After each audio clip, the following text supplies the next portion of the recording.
दुनिया में एक व्यक्ति मैं हूँ जिसे तुम पर आज भी विश्वास न कर लिए और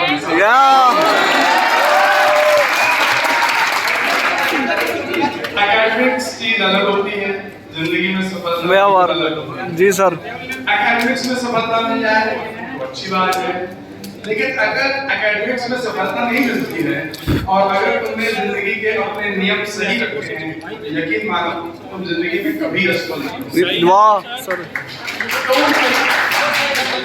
मैंने तुझे पहले ही कहा है कि ये मैराथन है, ये 100 मीटर की स्प्रिंट नहीं है कि जो कि 8 सेकंड में मामला खत्म। इसमें बहुत ऊर्जा की जरूरत पड़ेगी, बहुत कम घम की जरूरत पड़ेगी। जीतेगा वही जो अपनी ऊर्जा को बचाएगा और सही जगह पर सही समय में ऊर्जा लगाएगा, गति को कम या ज्यादा करेगा। हमेशा तेज गति से चलना जीत की निशानी नहीं है। कई बार मंद गति से चलना भी डिसाइड करता है कि अंतिम समय में आपकी लगाई गई ऊर्जा आपको सफलता दे सकती है। Yes sir. और एक सबसे बड़ी बात है, जीवन में कभी निराश मत होना। कितना भी बुरा समय आ सकता है, मुझे अभी भी अपने स्कूल की बात याद है, मैंने उसे अपनी जिंदगी में बिल्कुल बांध रखा है कि सब कुछ खत्म हो जाने के बाद भी भविष्य बाकी रहता है। Yes sir. बस तुम उठ सको, तुम पे कोई ट्रस्ट करे या न करे, तुम्हारे अंदर से आवाज आ रही हो कि मैं अपना 100% दूंगा, तो यकीन मानो तुम्हें सफलता से कोई रोक नहीं सकता। यूपीएससी की तैयारी, जिसे लोग तैयारी कहते हैं, मैं अक्सर इसे मानता नहीं हूँ, लेकिन अगर ये ज्यादा करो तो लोग कहते हैं कि कुछ ज्यादा ही आदर्शवादी है।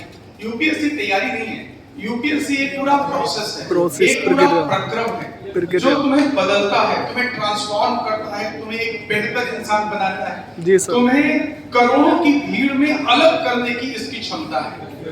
अगर इसकी तैयारी करने के बाद तुम्हें महसूस नहीं होता है कि तुमने कुछ नया सीखा है, तुम्हें संवेदनशीलता तुममें नहीं आती है, किसी के दुख को देखकर तुम परेशान नहीं हो सकते हो, किसी के लिए तुम चीजें पॉजिटिव सोच नहीं सकते हो, तो उस दिन तुम मानना भले ही तुम सफल हो गए हो, लेकिन तुम्हारी इस दुनिया को जरूरत नहीं। अगर तुम ऐसा सोच सकते हो तो यकीन मानो तुम्हारी जरूरत है। मुझे भी अपनी ज्यादा लाइन नहीं याद है, लेकिन मैंने इसमें 3-4 लाइन लिखी थी। वो मैंने पूरी कविता मुझे मिली नहीं, लेकिन मैंने लिखी थी। मैं दूसरी कविता सुनाऊंगा, ये मुझे बस याद आ रही है कि मैं काव्य का वो अधूरा खंड हूँ जिसे कभी कोई महाकवि पूर्ण रूपेण सृजित न कर सका। मैं सितार का वो 8वां विलक सुर हूँ जिसे कभी कोई साधक सितार पर साथ न सका। मैं अंधे के हाथ में किताब की तरह हूँ, मैं विधवा के हाथ में सिंदूर की तरह हूँ, लेकिन इसके बावजूद मुझे यकीन है मैं शून्य नहीं। प्रकृति ने मुझे त्यागा नहीं है, प्रकृति में आया हूँ तो इसका कोई नियोजन है, इसका कोई प्रयोजन है। सूरज के उदित होने से निशा के आगमन तक मैं अपने प्रयोजन को सिद्ध करने के लिए लगातार रत रहूंगा। मैं हार नहीं मानूंगा, और जब तक मैं हार नहीं मानूंगा कोई भी दुनिया की ताकत मुझे हरा नहीं सकती। मैं प्रकृति से निवासित हूँ, लेकिन प्रकृति ने मुझे त्यागा नहीं है। मैं वापस आऊंगा बताने के लिए कि मैं शून्य नहीं, मेरा ही एक अस्तित्व है, और उस अस्तित्व को ही सिद्ध करने के लिए मैं सूर्य के आगमन से निशा के आगमन तक लगातार अपने कर्तव्य पथ पर लगा रहूंगा। ये मेरा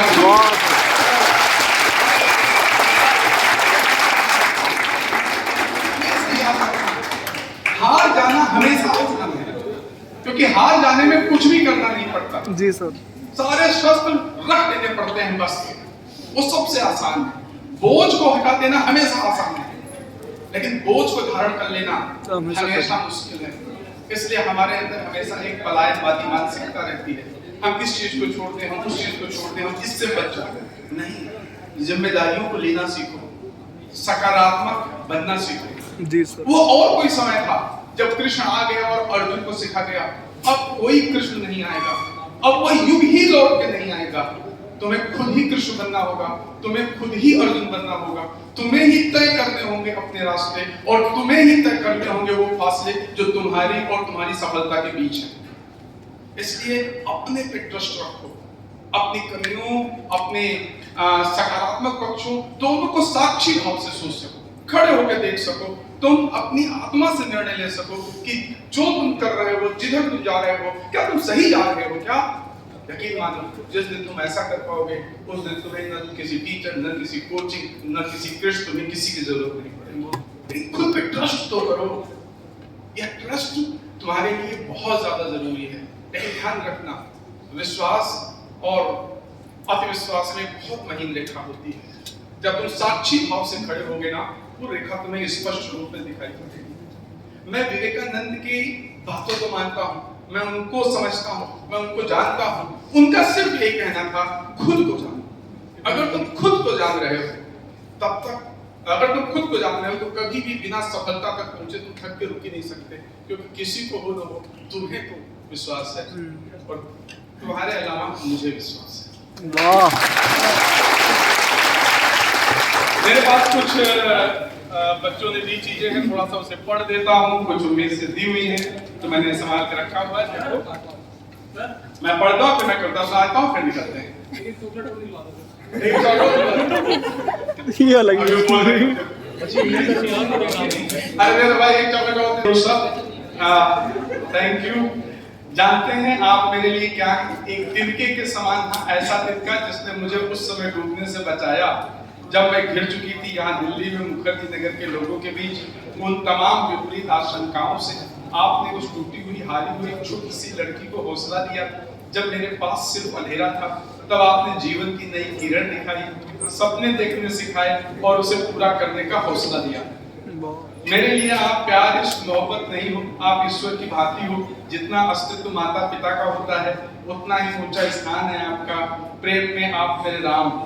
वाह सब। Thank you, thank you, thank you. आप सब भी मेरे बच्चे की ही तरह हैं।